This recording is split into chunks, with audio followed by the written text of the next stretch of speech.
나오신 모든 성도님들을 주님의 이름으로 진심으로 환영하고 사랑합니다. 네, 옆에 분들과 한번 인사 나눴으면 좋겠습니다. 만나서 반갑습니다. 오늘도 고생하셨습니다. 감사합니다. 네, 제가 잠시 기도하고 하도록 하겠습니다. 사랑의 하나님 아버지 감사합니다. 오늘 저의 입술을 주님께서 주장하여 주시옵소서. 감사합니다. 예수님의 이름으로 기도드렸습니다. 요즘에는 길을 잃어버리면 바로 핸드폰을 열어서 지도 앱을 열면 되지만 예전에 제가 어렸을 때만 해도 길을 잃어버리거나 가다가 갈림길을 만나게 되면 어디로 가야 할지를 몰라서 참 난감한 경우를 겪을 때가 있었습니다. 예전에 저는 동네 할아버지께서 길을 잃어버리거나 갈림길을 만나게 되면 이렇게 해보라고 말씀해 주셨어요. 침을 이렇게 뱉어서 손가락으로 쳐서 많이 튀기는 쪽으로 가면 된다고 가르쳐 주셨죠. 여러분들 중에도 한번 해보신 분들이 있으신가요? 저는 해봤습니다. 네, 진짜로 해봤는데 그런데 이때 좀 더러운 이야기지만 침이 정말 많이 필요하더라고요. 침을 모아서 손바닥에 이렇게 뱉어서 그것을 손바닥을 쳐서 많이 튀는 쪽을 분별하기 위해서는 웬만한큼 모아서는 안 되더라고요. 제가 경험한 바로는 꽤나 많은 양이 필요했던 것으로 기억합니다. 그런데요, 사실 이런 행동은 조금 더럽기는 하지만 이렇게라도 하는 이유는 너무 답답하기 때문일 거예요. 그렇기 때문에 많은 사람들이 이런 방법이 있다고 듣기는 하지만 누구도 이런 방법을 의지해서 방향을 취하지는 않았던 것 같습니다. 물론 제가 해보긴 했지만 그것을 완전하게 확신하진 않았어요. 어렸을 때였는데 믿어주십시오. 제가 그걸 확신하진 않았어요. 아무튼 이런 모습들은 그냥 어디로 가야 할지 모른다는 표현에 불과하다는 거죠. 왜냐하면 대부분의 사람들은 그냥 그 신용만 하고 또 그 행동의 결과대로 하는 분들은 많이 없기 때문이에요. 그러니까 사람들이 그런 신용이라도 하는 것은 그냥 답답하니까 하는 행동이고 운명에 맡기겠다는 일종의 그냥 신용일 뿐이라는 거죠. 저는 어렸을 적에 레고 이렇게 갖고 노는 걸 굉장히 좋아했는데요. 처음 레고를 접했던 때가 기억이 납니다. 사촌 동생이 저에게 한번 권해줘서 한번 놀게 됐는데 그 전까지는 고무로 된 일체형의 그런 장난감만 갖고 놀다가 분리가 되고 막 머리하고 다리하고 다 분리되잖아요. 분리가 되고 뭘 만들 수 있는 그 장난감을 보는 순간 너무 신기한 거예요. 그런데 이 레고라는 장난감의 가격이 요즘도 많이 비싼 걸로 알고 있는데요.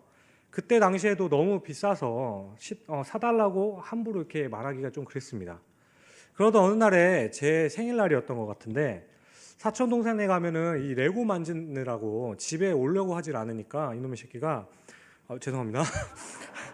어머니는 큰 마음을 먹고 저를 레고를 파는 마트로 딱 데려가시는 거죠. 그리고 한 가지만 고르라고 하시는 거예요. 그때 저는 너무 들뜬 마음에 가게 온 사방을 뛰어다니면서 어떤 것을 골라야 할지 정말 많이 고민을 했습니다. 이럴 때는 정말 작은 어린아이라 해도 한 30분은 더 넘게 고민을 합니다. 이거 할지 저거 할지. 이거 잡았다가 저거 잡았다가. 어느 것을 고를까요? 알아맞혀 보세요. 척척박사님. 이것도 해보고 주문을 외우기도 하죠. 그런데 이렇게 주문을 외우다가도 내심 정해놓은 것이 왼쪽 건데 오른쪽에 걸리게 되면 알아맞혀 보세요. 척척박사님. 잉? 이런 식으로 그죠? 바꾸죠. 내가 조금 더 끌리는 쪽으로 유도했던 것을 기억해요.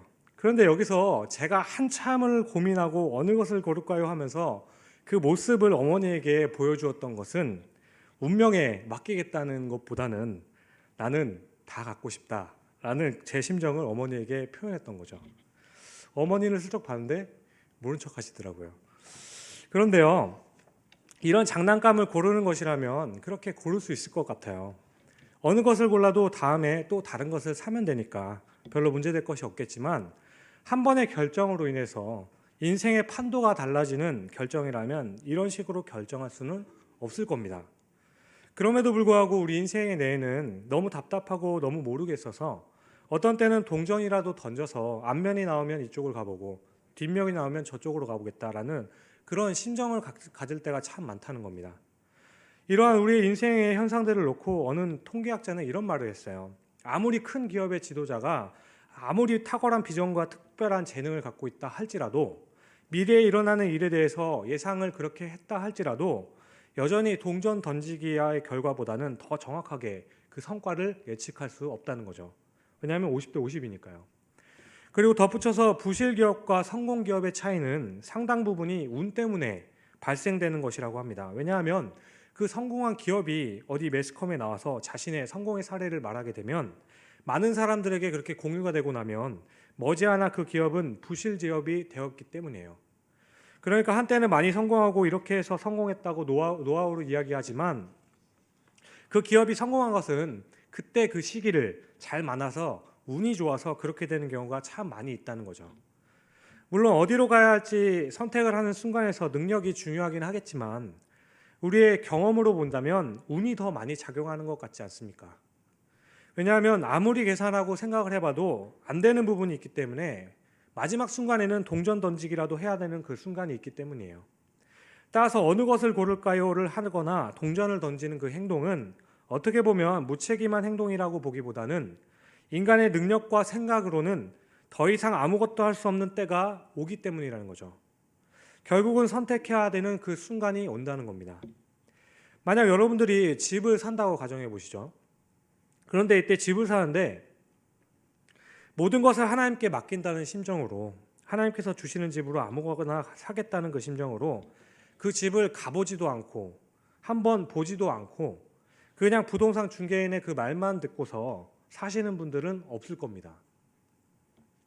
그러니까 모르겠다. 하나님께서 제일 좋은 것으로 주신다고 하셨으니까 좋은 거 주시겠지 하면서 기도만 하다가 그냥 아무거나 주세요라고 하는 분은 없을 겁니다. 하지만 신중히 검토해보고도 두 집 가운데 한 집을 골라야 되는데 혹은 세 집의 조건이 다 괜찮은데 딱 마음에 드는 집이 없어서 선뜻 결정하지 못하고 망설이는 경우가 있지 않으십니까? 이런 경우에 여러분들은 어떻게 하셨나요? 죄송합니다. 이 결정은 굉장히 중요한 선택임에도 불구하고 자칫 잘못하면 손해를 보거나 잘 사면 큰 이익을 볼 수 있는 중요한 선택인데 아무리 생각하고 계산하고 따지고 봐도 머리만 아프고 뾰족한 경우가 없는 경우, 뾰족한 수가 없는 경우 여러분들은 어떻게 하십니까? 저는 이럴 때 확실한 방법이 있습니다. 아내에게 결정하게 합니다.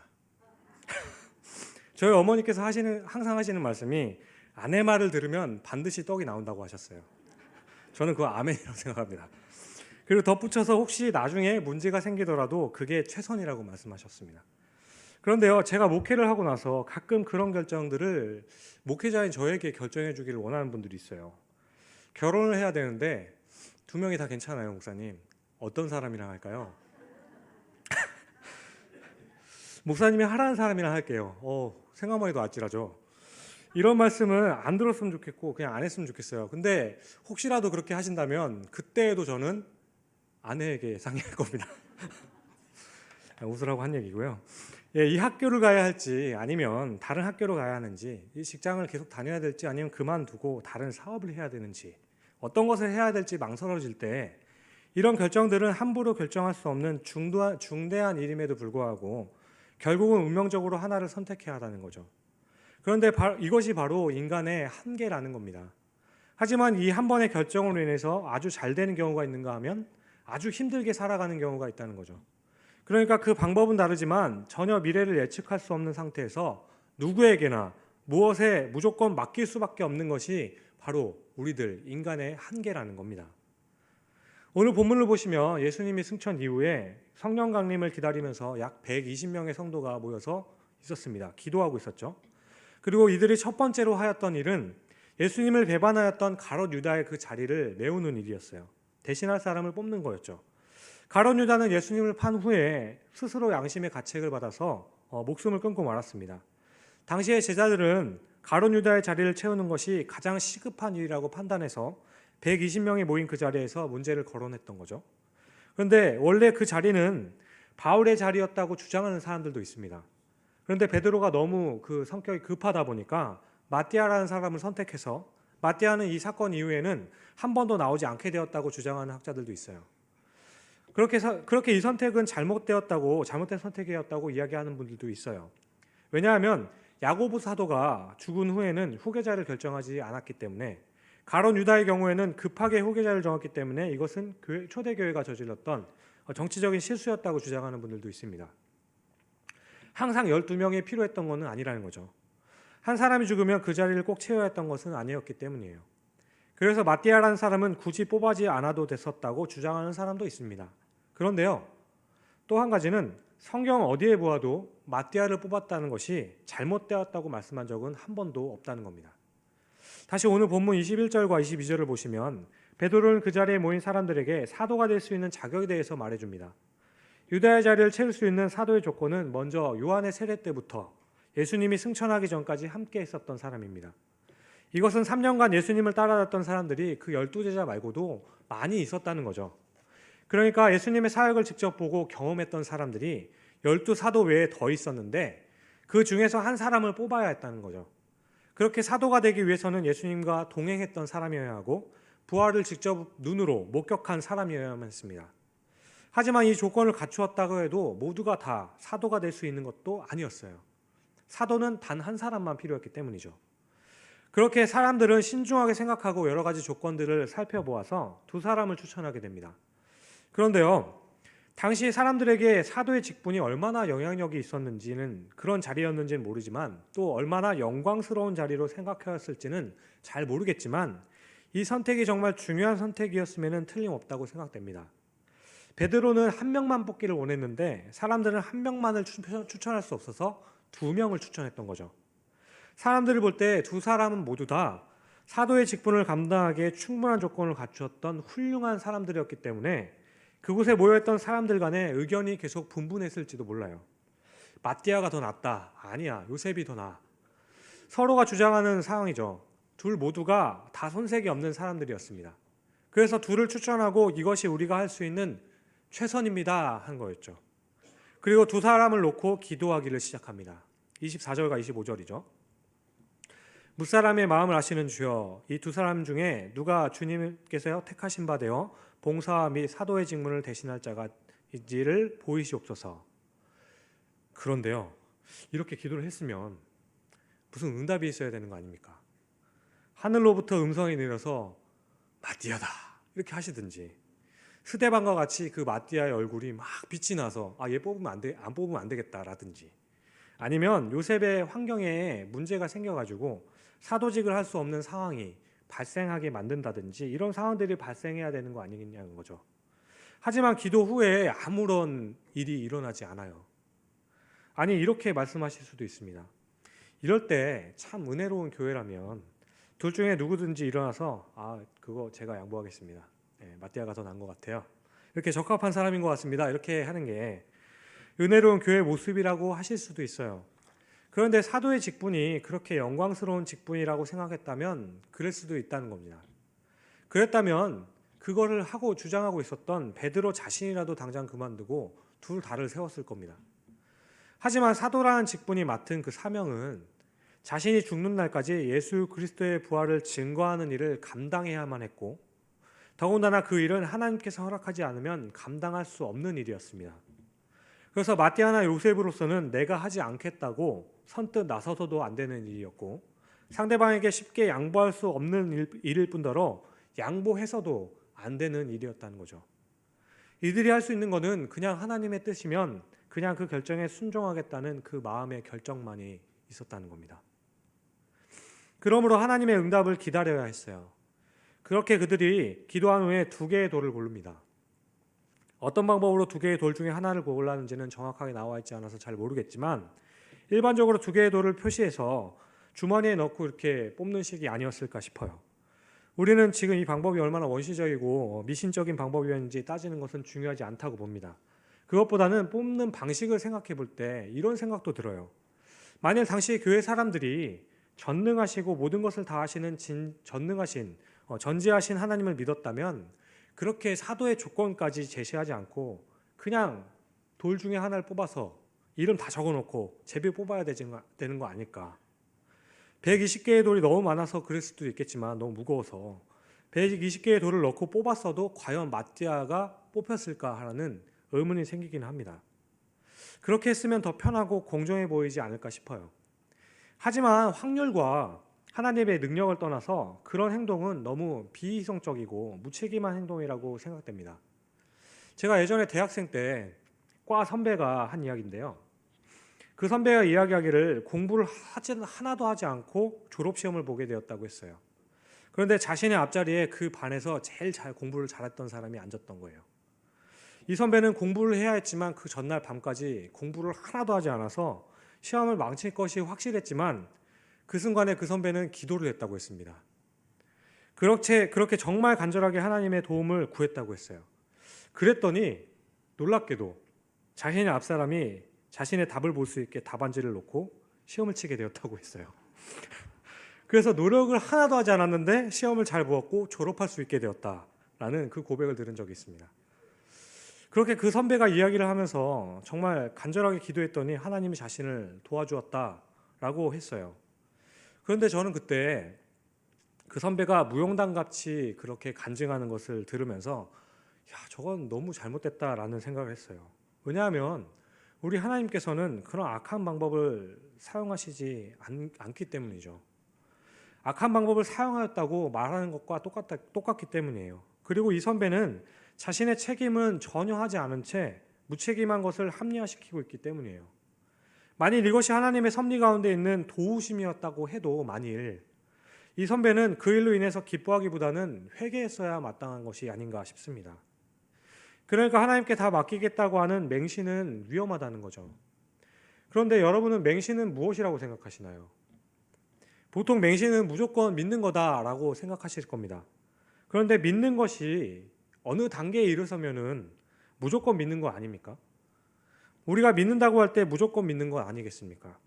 믿음이라는 것 자체가 이미 무조건이라는 단어를 내포하고 있는 것이 아닐까 생각합니다. 그럼에도 불구하고 맹신이 위험한 건 무조건 믿기 때문이 아니라 그 믿음으로 모든 것을 대신하려 하기 때문이에요. 그러니까 믿음으로 인해서 사람이 해야 할 책임을 대신하게 만들고 우리가 해야 할 일을 하나님에게 전가하는 일이라면 이것이 바로 맹신이라는 거죠. 우리의 믿음은 역설적이기는 하지만 모순되지 않아요. 우리의 믿음이 굉장히 초이성적이긴 하지만 전혀 반이성적이지 않다는 거죠. 사고하거나 전혀 생각하는 것이 없이 무조건 하나님께 맡기기만 하면 그것이 좋은 믿음이 아니라는 겁니다. 하나님께서 알아서 해주시겠지라고 다 떠맡겨 놓고 나는 아무것도 하지 않는 것은 좋은 믿음이 아니라는 거죠. 이것은 반이성적인 행동이에요. 성경이 말씀하는 그 믿음은 우리가 진지하게 고민하고 생각을 해서 우리가 할 수 있는 것은 최선을 다하고 난 후에 우리가 더 이상은 할 수 없는 그것을 놓고 하나님께서 하실 일을 하나님께 맡겨서 하나님께서 하시도록 하는 것이 바로 우리의 믿음인 것입니다. 이렇게 볼 때 오늘 베드로는 굉장히 믿음으로 아주 합리적인 제안을 했던 거예요. 사도가 될 사람은 예수님의 생애를 목격하고 부활하신 예수님을 함께 보았던 사람들 중에 한 명을 뽑아야 한다고 했던 거죠. 그러니까 누가 과연 사도로서 적합할지 서로가 머리를 맞대고 고민해서 120명 중에 2명으로 줄이는 것은 우리들이 할 수 있었던 일이라는 거죠. 그 다음은 하나님께서 하실 일이었다는 겁니다. 이들은 최선을 다한 후에 하나님께 맡겼습니다. 하나님께서 둘 중에 누구를 택하시든지 순종하겠다고 했던 거예요. 그리고 마띠아가 뽑혔는데 어쩌면 요셉을 지지하던 사람은 굉장히 섭섭했을지도 몰라요. 또 이후에 마띠아가 조금이라도 어긋난 행동을 하게 되면 이런 방식에 대해서 불만을 품었을 수도 있습니다. 하지만 그런 원망은 엄밀히 따지면은 불신에 가까운 모습인 거죠. 하나님의 간섭과 섭리를 인정하지 않는 그런 모습이라는 거죠. 여기서 계속 말씀드리는 건 우리의 인생에서 선택하는 모든 일들이 우리는 정말 부족한 가운데서 최선을 다해서 결정했음에도 불구하고 그 결과 때문에 우리는 자꾸만 그 결정이 잘못되었을 거라고 생각한다는 겁니다. 아니면 그 결과 때문에 그 결정에 대해서 원망을 하고 성실하게 살아가지 못하는 모습을 우리는 어쩌면 그렇게 살고 있지는 않은가라는 것이죠. 예전에 어느 교회에 집사님 중에 한 분이 이런 간증을 하는 것을 들었습니다. 이분이 회사가 다니는 것이 너무 힘들어서 그만두고 귀농을 결정하셨다고 했어요. 정말 고민을 많이 하셨답니다. 다니는 직장에서도 미래가 밝지 않아서 좀 쉬고 싶은 마음도 있고 그만두고 다시 시작하고 싶은 마음이 생겼다고 하셨어요. 그렇게 생각하는 중에 자녀들의 장래 문제와 학업 문제, 직장들의 문제, 직장 문제와 가족의 관계와 친구와의 관계 등 여러 가지를 놓고 곰곰하게 생각하고 따지고 신중하게 생각해서 오랫동안 기도를 하셨다고 했어요. 기농을 하게 되면 어떤 곳에서 어떤 농사를 짓고 살지, 어떤 일을 하면 좋을지를 생각하고 어떻게 하면 자기가 가장으로서 가족을 잘 책임질 수 있을까를 아주 자세하게 연구를 해보고 정보도 수집해보고 신중하게 생각했다고 말씀하셨습니다. 주님께 길을 보여달라고 하루도 빠지지 않고 기도했다고 하셨어요. 마침내 근데 그분은 귀농을 결정했어요. 하나님 앞에서 최선을 다해서 결정했던 거죠. 그런데 그렇게 내려가면서 그 사람의 마음속에는 그분의 마음속에는 그 지금 누리고 있는 삶에 대한 미련이 계속 남았다고 합니다. 그래서 혹시라도 이 결정이 잘못된 것이면 어떡하지라고 계속 불안해했대요. 결국 귀농 후에 농사를 지으면서 어려움을 겪을 때마다 사람들 없이 혼자 농사를 짓고 외로움을 느낄 때마다 괜히 내려왔다라는 이 생각을 하고 후회하기를 시작했답니다. 결국 견디다 못해서 너무 결정을 잘못한 것 같아서 몇 년 후에 다시 서울로 올라왔습니다. 가족들은 그냥 두고 먼저 올라와서 털을 좀 잡아보겠다고 먼저 올라왔는데 서울에 도착해서 더 실망을 했습니다. 왜냐하면 몇 년 전과는 전혀 다르게 갈 곳도 마땅하지 않았고 환경이 너무 달라져 있었기 때문이었죠. 그래서 결국 다시 시골로 내려왔는데 그때부터 하나님을 원망하기 시작하는 거죠. 길을 제대로 인도해 주시 않았던 하나님을 원망하고 처음 귀농하기로 했던 그 결정들을 후회하면서 가족들도 원망하면서 날마다 술로 하루하루를 보냈다고 하셨습니다. 그런데 어느 날 모든 것을 포기한 채 그날도 하나님께 따지기 위해 찾아간 그 교회에서 깨달음 하나를 얻게 되었다고 했어요. 자신의 인생이 망가지기 시작한 것은 자신이 결정했던 그 한 번의 순간이 아니라 그 결정이 아니라 삶에 대한 자신의 태도에 문제가 있었다는 것을 깨닫게 되었다고 고백했습니다. 성경은 제비는 우리가 뽑아도 일을 결정하시는 분은 하나님이라고 하셨습니다. 사람이 마음으로 자기 길을 계획할지라도 그의 걸음을 인도하시는 이는 여호와시니라. 우리가 진정으로 하나님의 섭리를 믿는다면 우리의 책임을 하나님께 전가시키는 일도 없어야 할 뿐더러 하나님의 인도하심이 없는 것처럼 그저 그 결정에 대한 후회와 원망으로 물든 삶으로 살아가지 말아야 한다는 겁니다. 우리 중에서는 과거에 결정하였던 한 번의 선택이 인생을 좌우하는 치명적인 선택이었다고 말씀하시는 분들도 있어요. 배우자의 선택이나 내가 이 사람과 괜히 결혼했어라는 배우자의 선택이나 학교의 선택, 이사를 하는 문제, 그리고 불의를 사고를 당한 그 순간을 생각할 때 돌아보면 그래요. 조금 더 신중하게 할 거라는 생각이 간절합니다. 아니 어쩌면 지금 이 시간에도 무엇을 선택해야 할지 모르는 선택의 그 기로에 서서 불안해하고 답답해하는 분들이 있을지도 모르겠습니다. 어떻게 해야 할지, 어디로 가야 할지, 무엇을 해야 하나, 이 일을 계속해야 하나 아니면 정리해야 하나, 여러 가지가 여러분들 마음속에 갈등을 만들고 그 선택의 기로에서 정말 복잡하고 힘들고 너무 답답해서 하나님께서 그냥 어디로 확 데려가시거나 음성으로 말해주셨으면 좋겠다는 분들이 정말 많이 있으실 줄로 압니다. 그런데 여러분, 이런 상황에서 믿음이란 하나님의 섭리를 인정하는 것입니다. 이 세상에는 반드시 하나님께서 간섭하셔서 행하시는 일들이 틀림없이 있습니다. 그러므로 우리는 그런 하나님을 겸허히 인정해야 하고 그 가운데서 우리가 해야 할 일이 무엇인지를 찾아야 한다는 거죠. 그리고 최선을 다해서 그 일을 해나가야 한다는 겁니다. 우리가 할 일과 하나님께서 해주실 그 일을 혼동하게 되면 우리는 점쟁이를 찾아다니는 것과 예언가를 찾아다니는 것과는 다름이 없어서 그냥 제 삶에는 태만하게 된다는 거죠. 하나님께서 하실 일에 대해서 우리가 순종하려는 마음이 없다면 원망과 상처만 남는 그런 인생만 살아가게 된다는 겁니다. 복음의 열정이 남다른 한 분이 계셨습니다. 정말 복음을 사랑했던 분이었는데, 그리고 복음을 위해 헌신하겠다고 하셨던 분으로 자기가 맡은 그 중등부회를 놓고 매일 새벽으로 그리고 시간이 날 때마다 기도하시는 분이 있었습니다. 제가 아니에요. 혹시라도 기대하실까 봐. 이 목사님은 제가 처음 봤을 때 전도사님이었지만 이제는 목사님 되셨을 거예요. 아무튼 이 목사님은 지방에서 사역을 하시다가 그 목사님의 말씀으로는 운이 좋게 서울로 올라와서 부임하게 되었다고 하셨습니다. 여기서 운이 좋았다고 말씀드린 것은 사모님과 목사님 두 분은 모두 부모님을 일찍 여의셔서 가난하고 힘든 생활을 보내셨다고 하셨어요. 그런데 시골보다는 재정적으로 그나마 덜 걱정해도 되는 서울로 올라왔기 때문에 상황이 좋았다고 하셨습니다. 이 두 분은 또 아기를 갖기를 원했지만 유전적으로 좀 문제가 있어서 힘든 상황에 계셨어요. 그렇지만 두 분은 그런 열악한 환경에서도 희망을 잃지 않고 정말 행복하게 만나는 모든 사람들에게 친절하게 대하는 잘 지내시는 분이었습니다. 그런데 맡은 부서의 학생들은 전혀 달랐어요.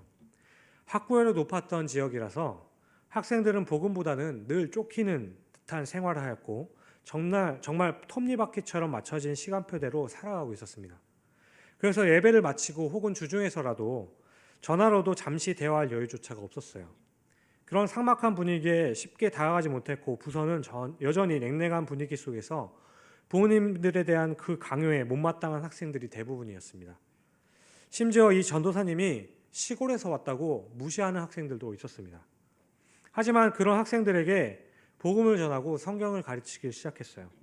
정말 시간이 안 된다는 학생들을 붙들고 몇 분 안 되는 시간 동안에 계속 설득해서 학생들 한 명 한 명에게 복음에 대해서 알려주려고 노력하였고 그리고 중등부를 섬기시는 그 교사들까지도 붙들고 기도하는 열정이 있는 분이셨습니다. 하지만 학생들은 변할 생각이 없었어요. 교사들도 영적으로 정체되어 버린 그 교회에서 그냥 시간만 보내는 게 전부였습니다. 아마도 이 목사님은 아무리 노력해도 아무리 기도한다 해도 바뀌지 않는 상황들을 보면서 시간을 낭비했다고 생각했을 거예요. 그런데요, 제가 그곳에서 봉사한 3년이라는 그 기간 동안에 학생들을 위해서 최선을 다해 복음을 전했던 그 열정은 그곳에 있었던 몇 명의 학생들에게 지워지지 않는 깊은 인상을 남겨주었습니다. 처음으로 그분에게 복음을 들었던 사람도 있었어요. 그때 그분에게 가장 큰 영향을 받은 사람이 바로 저입니다. 제가 중등부의 선생님으로서 그분을 보면서 목사가 되려고 결심했던 것도 목사가 되면은 내가 중등부는 꼭 한번 해봐야겠다라고 생각하게 만들었던 것도 복음에 대해서 어떻게든 단 한 명의 영혼이라도 구원에 이르게 한다는 다짐을 하게 만들었던 것도 평생에 전도를 하면서 살아야 한다는 말씀이 지금 제 목회의 좌우명처럼 새겨놓게 만드신 분이 바로 그분이었습니다. 그렇지만 그분은 모르실 거예요. 너무 힘들었기 때문이죠. 자신의 수고의 열매를 모른 채 그때 내 인생의 최악의 결정을 하여서 3년이라는 시간을 허비했다고 생각하고 있을지도 모르겠습니다. 하지만 그렇지 않아요. 저는 믿기를 그분이 그곳에 온 것은 저를 위해서 보내신 하나님의 섭리라고 생각합니다. 저 한 사람을 위해서 보내주신 하나님의 방법이었다고 생각해요. 사랑하는 성도님 여러분, 제가 가지고 있는 확신이 하나 있습니다. 하나님께서는 우리들에게 우리가 한 그 선택에 대한 책임은 묻지 않으실 겁니다. 어차피 우리에게는 그 능력이 없기 때문이에요. 만약 하나님께서 저에게 그때 그거 하지 말라 그랬는데 왜 해가지고 이렇게 만드느냐 이렇게 저에게 물어보신다면 저는 이렇게 말씀드릴 것 같아요. 그러면 그때 제대로 알려주시지 왜 애매하게 말씀하셔서 이렇게 만드셨나요? 왜 이렇게 헷갈리게 만드셨냐고 오히려 따질 것 같습니다. 아무리 애쓰고 아무리 노력해도 우리는 그 이후의 결과를 모르기 때문이에요. 우리가 결정하는 것들에 있어서 최선을 다하고 정성을 다하고 깊이 생각하여 결정하지만 어느 한 선에서는 오늘의 본문처럼 마띠아인가 혹은 요셉인가를 놓고 하나님 앞에서 하나님께서 결정해 주세요라고 말할 수밖에 없는 순간이 있다는 것입니다. 사람들은 그것을 운이라고 말하지만 믿는 우리들은 하나님의 섭리라고 부릅니다. 하나님의 섭리 가운데서 우리가 최선을 다해서 두 사람을 택하는 것까지는 하더라도 그 다음을 결정하는 것은 하나님께서 하실 일이라면 우리에게 주어진 그 책임은 하나님께서 결정해 주신 것에 대한 순종뿐이라는 것이죠. 그렇게 하나님께서 하신 일이라고 믿고 순종하여서 주어진 상황과 환경에서 최선을 다하는 것, 이것이 바로 우리가 할 일입니다. 선택의 능력을 주지 않으신 하나님, 예지의 능력을 주시지 않으신 하나님께서 우리에게 그 책임을 물지는 않으실 겁니다. 하지만 하나님께서는 우리에게 그 순간순간에 성실을 물으실 거고 사랑하는 그 마음을 물으실 겁니다. 그러니까 결정을 하였으면 그 결정 가운데서 하나님의 섭리를 인정하고 결정이 바뀌는 순간까지 최선을 다해야 함이 마땅한 줄로 믿습니다. 뒤를 돌아보고 후회하느라고 현재 주어진 삶의 시간에 소홀한 것은 하나님의 섭리에 대한 불신일 수 있습니다. 우리들이 지금 많은 혼란 가운데 있고 어떻게 해야 하는지 모르는 상황 가운데 있어서 지금도 어떻게 해야 할지 모르는 상황 가운데서 망설이고 있는 분들이 많이 있을 줄로 믿습니다. 나는 정말 할 만큼 했는데 이제 어디로 가야 하는지, 정리하는 것이 좋을지, 새로 시작하는 것이 좋을지 분명하지 않고 모든 것이 불확실한 상황에서 두렵고 떨림으로 한 걸음도 옮기기 힘든 분들이 있을 거예요. 하지만 한 가지 분명하게 제가 말씀드릴 수 있는 것은 우리가 결정한 것들, 하나님께서 인도하신 그 길에서 너무 후회하여서 시간을 보내기보다는 지금 내게 주어진 일이 주님의 일이라고 생각하고 최선을 다함이 더 마땅합니다. 왜냐하면 그렇게 살 때 우리는 하나님의 일을 인정하게 되는 것이고 그때 우리가 할 일을 감당하는 것이기 때문이에요. 기도하시겠습니다.